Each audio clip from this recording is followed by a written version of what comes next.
Του θανάτου παιδί. Του θανάτου παιδί. Τέλος. Θέλω να ξαπλώσω εδώ. Εντάξει, τι έγραψε ρε φίλε. Τι να σου πω τώρα, ρε φίλε, ξέρω εγώ. Δεν έχω λόγια για αυτό το τραγούδι. Λοιπόν, ειλικρινά. λέγαμε συνεχώς με τον Γιώργο, το λέγαμε συνεχώς στην Κωνσταντίνα την Αβραμίδου, που μας έγραψε το τραγούδι. Τι έγραψες. Τι έγραψες. Πώς το έγραψες αυτό. Μιλάμε, η Κωνσταντίνα το τερμάτισε.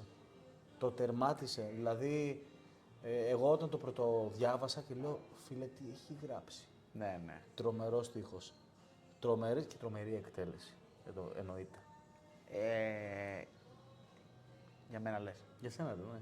Δεν χρειάζεται να λες για Σε μένα. πενεύω. Λοιπόν, και όταν με ρώτησε η Κωνσταντίνα τι σκέφτεσαι για αυτό το τραγούδι, της είπα ότι σκεφτόμαστε με τον Γιώργο να κάνουμε ένα αργό τρομαχτό.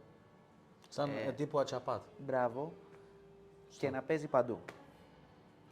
Και έτσι της ήρθε και όταν ξεκίνησα να το γράφει, της λέω δώσε μου ένα στοιχείο, τι γράφεις και μου λέει Fallen Soldier.